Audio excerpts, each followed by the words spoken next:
हर हर महादेव। श्री शिवाय नमस्तुभ्यम, श्री शिवाय नमस्तुभ्यम, श्री शिवाय नमस्तुभ्यम, श्री शिवाय नमस्तुभ्यम, श्री शिवाय नमस्तुभ्यम, श्री शिवाय नमस्तुभ्यम, श्री शिवाय नमस्तुभ्यम।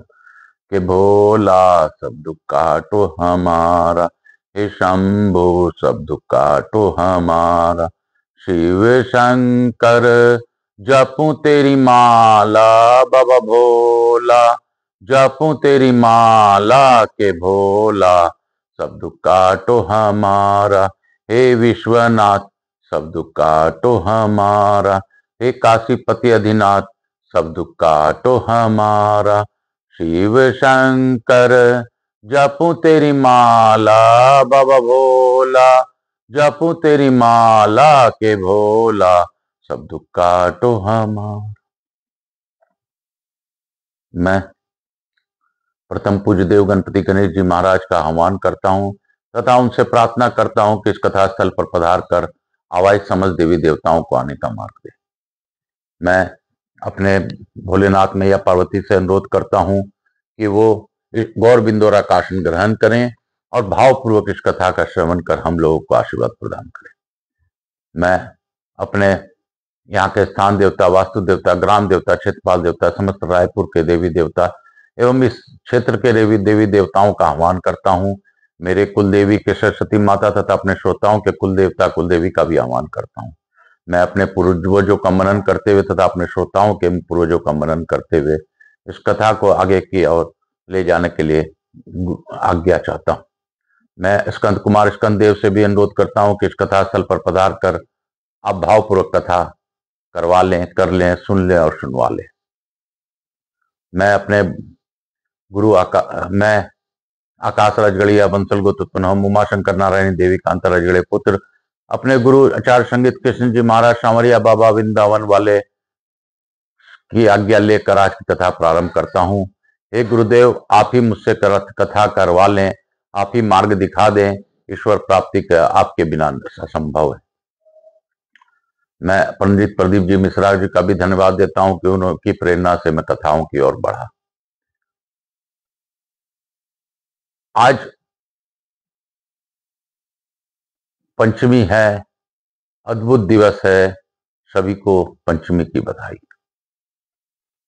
तो मैं अपने सभी लोगों को स्मरण करते हुए, अपने देवताओं को स्मरण करते हुए, अपने पूर्वजों को मनन करते हुए गुरु आज्ञा लेकर आज की कथा आगे की ओर ले जाऊंगा। श्री राम जय राम जय जय राम, प्रभु राम श्री राम जय राम जय जय राम, प्रभु राम श्री राम जय राम जय जय राम, प्रभु राम श्री राम जय राम जय जय राम, प्रभु राम श्री राम जय राम जय जय राम, प्रभु राम श्री राम जय राम जय जय राम, प्रभु राम श्री राम जय राम जय जय राम, प्रभु राम श्री राम जय जय राम। मेरे भक्त भोलेनाथ भजे राम राम राम राम राम राम राम राम राम राम राम राम। हर हर महादेव। काल हर दुख हर दारिद्र कष्ट हर हर महादेव। शंभु शंभु बोल बम का नारा है, बाबा एक सहारा। हम लोगों ने कल रेकव मुनि के बारे में उपदेश प्राप्त होने पर राजा अबाधित अनुभव से संपन्न हो योगी रेकव के प्रसाद में ब्रह्म भाव को प्राप्त हो गए। रेकव मुनि की अद्भुत कथा कल हम लोगों ने श्रवण की। आज हम लोग आगे की कथा की ओर बढ़ेंगे। बोलो काशी काशी शिव काशी, मोक्ष नगरी काशी की जय। श्री सूत जी कहते हैं, यमुना गंगा और गया तीर्थ में प्रसन्नता पूर्वक स्नान करके कोटि तीर्थ की यात्रा करें। वह महापुण्यमय तीर्थ सब लोकों में विख्यात है। दुष्स्वप्न महापातक और बड़े बड़े विघ्नों का नाश करने वाला तथा मनुष्यों को परम शांति देने वाला है।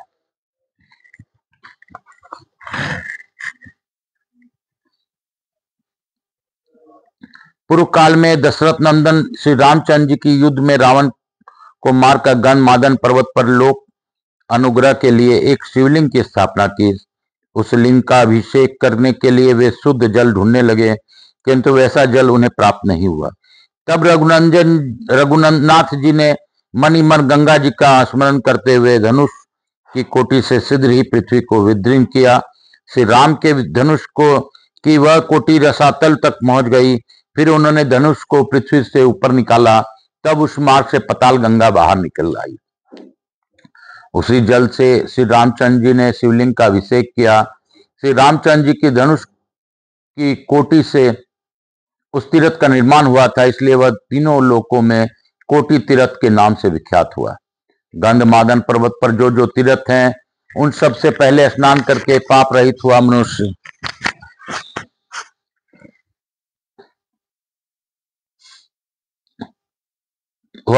अविष्ट पापों को छूटने के लिए कोटि तीर्थ में स्नान करे।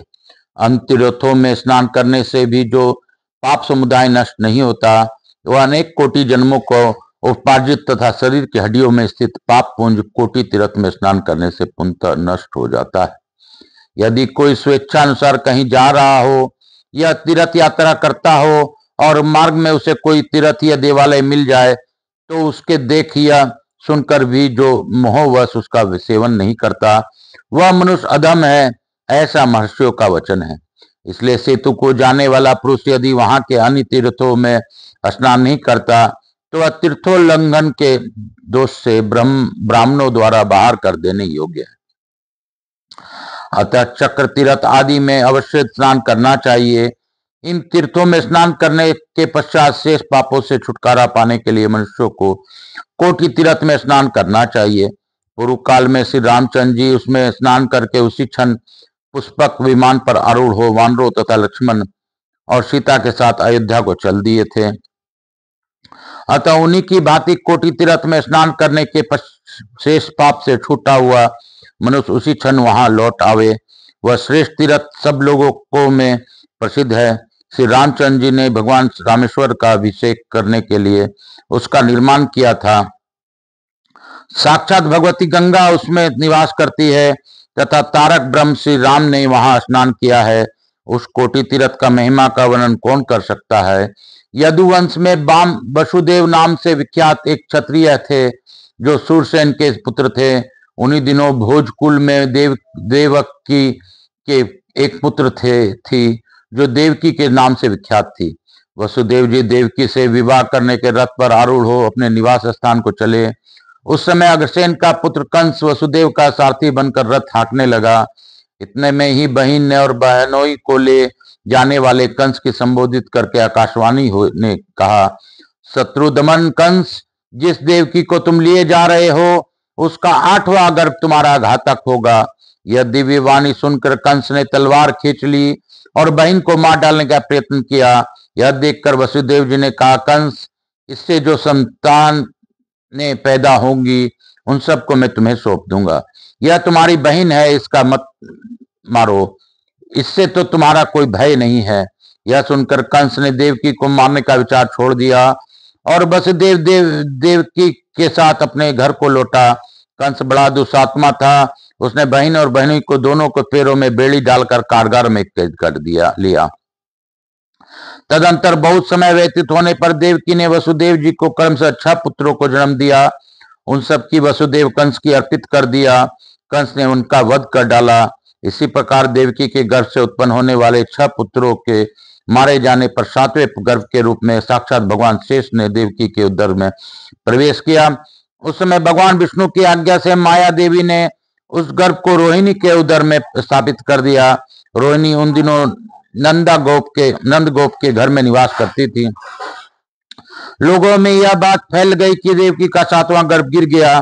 तदंतर स्वयं भगवान विष्णु ने 8वां गर्भ होकर देवकी की कुक्षी में प्रवेश किया।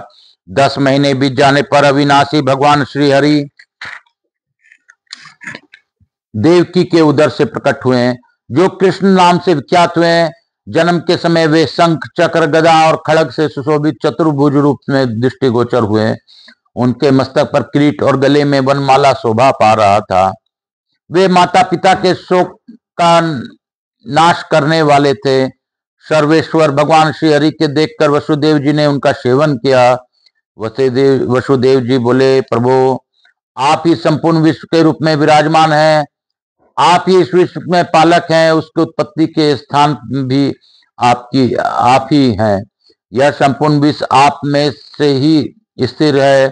भगवान आप ही प्रकृति, महत्व, गिरविराट, सौराट और सम्राट सब कुछ हैं। इस प्रकार आपका तेज संपूर्ण जगत का कारणभूत है। आपके प्रारब्ध कर्म का कोई परिणाम मान नहीं है। आप साक्षात नारायण हैं। आपको नमस्कार है। आप शांक, धनुष, सुदर्शन चक्र, नंदक, खड़ग और कोमद के गदा धारण करने वाले हैं। आपको नमस्कार है।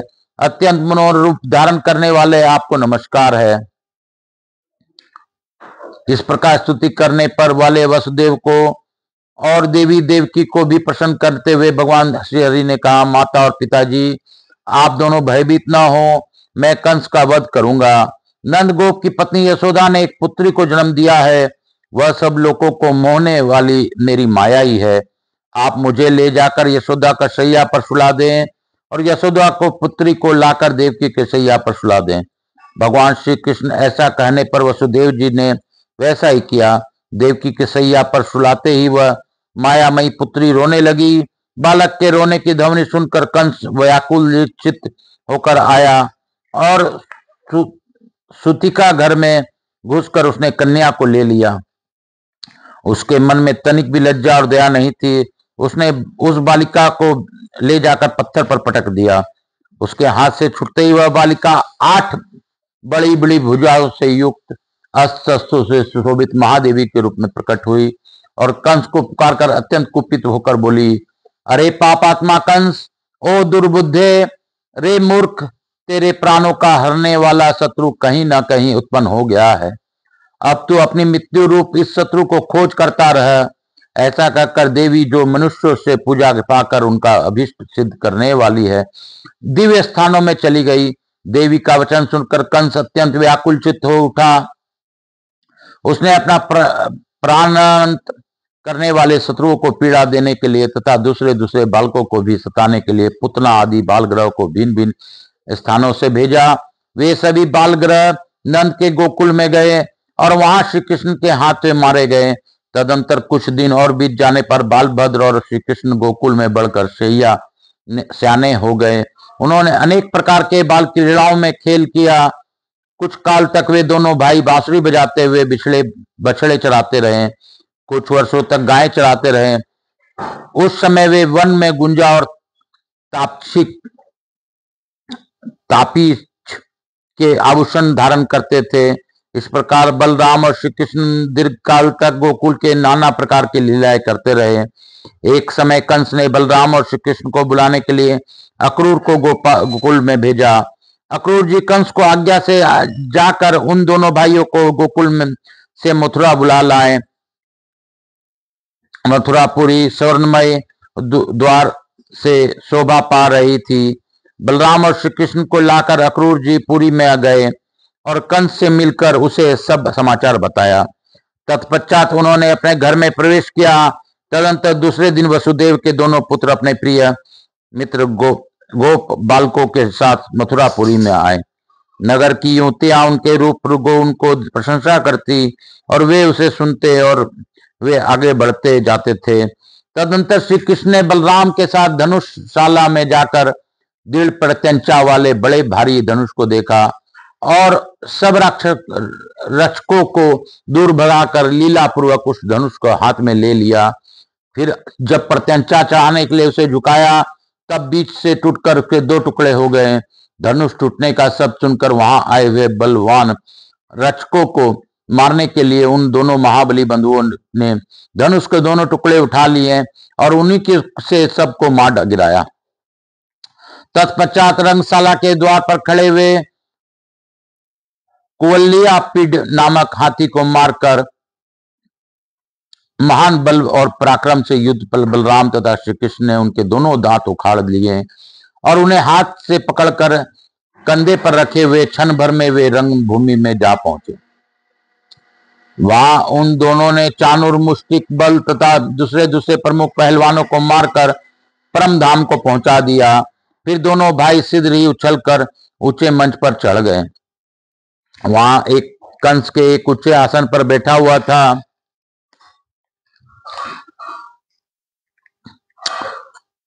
उनके उसे तिनके के समान समझकर वे उसके समीप उस प्रकार स्थित हुए जैसे दो सिंह तुच्छ मृग के पास खड़े हों। तदंतर श्री कृष्ण ने मंच पर बैठे हुए कंस के पैर पकड़ उसे खींच लिया और बड़े विवेक से आकाश में घुमाया। इतने में उसके प्राण पेखेरु उड़ गए। तब प्राण रहित कंस को उन्होंने धरती पर गिरा दिया। फिर बलराम जी ने भी कंस के 8 भाइयों को मुक्कों से ही मार गिराया। इस प्रकार कंस को मारकर श्री कृष्ण ने अत्यंत दुख भोगने वाले अपने माता पिता को कारागार के बंधन से मुक्त किया और अन्य सब लोगों को भी बलराम तथा श्री कृष्ण ने आश्वासन दिया। श्री कृष्ण के द्वारा कंस मारा गया, यह समाचार सुनकर वसुदेव के अन्य बंधु बांधव जो पहले कंस के द्वारा पीड़ित होकर अन्यत्र चले गए थे, मथुरापुरी में लौट आए। भगवान श्री कृष्ण ने मथुरा के राज्य भर पर उग्रसेन को स्थापित किया। तत्पश्चात एक दिन भगवान श्री कृष्ण ने दर्शन के लिए अपने पास आए हुए नारद आदि मुनियों से इस प्रकार पूछा, ब्राह्मणों, मैंने अत्यंत पापात्मा कंस का वध किया है, पर वह कंस मेरा मामा था। शास्त्रों के ज्ञाता विद्वान मामा के वध में दोष बतलाते हैं, अतः उस दोष के निवारण के लिए आप लोग मुझे कोई प्रायश्चित बतलाइए। यह सुनकर नारद जी ने अद्भुत पराक्रमी श्री कृष्ण से मधुर वाणी में भक्ति एवं प्रेम के साथ कहा, यदुनंदन, आप नित्य शुद्ध बुद्ध एवं मुक्त सच्चिदानंद स्वरूप सनातन परमात्मा है। आपके लिए पुण्य अथवा पाप नहीं है, तथापि गरुड़ ध्वज, आपको लोक शिक्षा के लिए विधि पूर्वक प्रायश्चित अवश्य करना चाहिए। माधव, गंधमादन पर्वत पर जो परम पुण्यमय स्नान सेतु है, वहां पूर्व काल में भगवान श्री रामचंद्र जी के द्वारा स्थापित किया हुआ रामेश्वर नामक शिवलिंग है। उसके अभिषेक के लिए जल की आवश्यकता होने पर श्री रघुनाथ जी ने धनुष की कोटि से पृथ्वी को भेद कर एक तीर्थ प्रकट किया था, जो कोटि तीर्थ के नाम से विख्यात है। वह धर्म के लिए हित कर और पापों का नाश करने वाला तीर्थ है। आप उसी में स्नान करें। कोटि तीर्थ का स्नान ब्रह्म हत्या आदि का भी निवारण करने वाला है। नारद जी का यह वचन सुनकर भगवान श्री कृष्ण राम सेतु पर गए और कुछ दिनों में कोटि तीर्थ में स्नान एवं अनेक प्रकार के दान करके रामेश्वर की सेवा पूजा करने के पश्चात मथुरापुरी में लौट आए। कोटि तीर्थ का ऐसा ही पुण्यमय प्रभाव है। ब्राह्मणों, इस तीर्थ में स्नान करने से ब्रह्मा, विष्णु, शिव तथा अन्य देवता भी प्रसन्न होते हैं। इस प्रकार यह कोटि तीर्थ का मातम बतलाया गया, जिसका श्रवण करके मनुष्य सब पापों से मुक्त हो जाता है।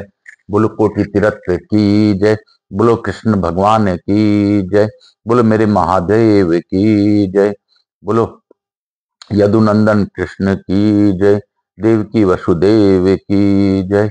हर हर महादेव। श्री शिवाय नमस्तुभ्यम, श्री शिवाय नमस्तुभ्यम, श्री शिवाय नमस्तुभ्यम, श्री शिवाय नमस्तुभ्यम, श्री शिवाय नमस्तुभ्यम, श्री शिवाय नमस्तुभ्यम, श्री शिवाय नमस्तुभ्यम। हर हर महादेव। शंभु शंभु शंभु बोल बम का नारा है, बाबा एक सहारा है। बोल बम का नारा है, बाबा एक सहारा है। बोलो बम, नाच के बम, गा के बम, बोल बम, नाच के बम, गा के बम, बोल बम, बोल बम, बोल बम, बोल बम। बोल बम का नारा है, बाबा एक सहारा है। बोलो बम, नाच के बम, गा के बम, बोलो बम। है बोल बम का नारा है, बाबा एक सहारा है। बोलो बम, बोल बम में संदेशा है, ब्रह्मा विष्णु महेश एका है। बोल बम में संदेशा है, ब्रह्मा विष्णु महेश एका है। कर्पूर गौरम करुणावतारम संसार सारम भुजगेंद्रहारम सदा वसंतम हृदयारविंदे भवम भवानी सहितम नमामि। श्री राम जय राम, जय जय राम। श्री राम जय राम, जय जय राम। प्रभु राम, श्री राम जय राम, जय जय राम। यहाँ के स्थान देवता, वास्तु देवता, ग्राम देवता, क्षेत्रपाल देवता, गणपति गणेश कुमार, लक्ष्मी जवान, रिद्धि सिद्धि, मेरे भोलेनाथ मैया पार्वती की जय। मातृ देवी व पितृदेव समस्त देवी देवताभ्यो नमो नमः। स्कंद पुराणाय नमो नमः। भक्तवत्सलाय नमो नमः। श्री शिवाय नमस्तुभ्यम। हर हर महादेव। बोल बम का नारा है, बाबा एक सहारा है। हर हर महादेव। शीतलीकरण हम कर से हर हर महादेव, हर हर महादेव। श्री शिवाय नमस्तुभ्यम। हर हर महादेव, हर हर महादेव। मातृदेवी व पितृदेवो भव, सर्वपितृ देवताभ्याम नमो नमः।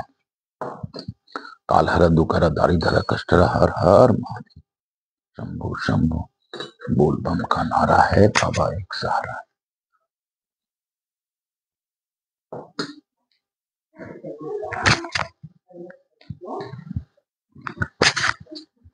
मैं प्रथम पूज्य देव गणपति गणेश जी महाराज, लक्ष्मी जी महाराज, रिद्धि सिद्धि शुभ लाभ कुबेर जी महाराज से अनुरोध करता हूं कि आप हमारे यहाँ निवास रहकर अखंड कृपा बनाए रखें।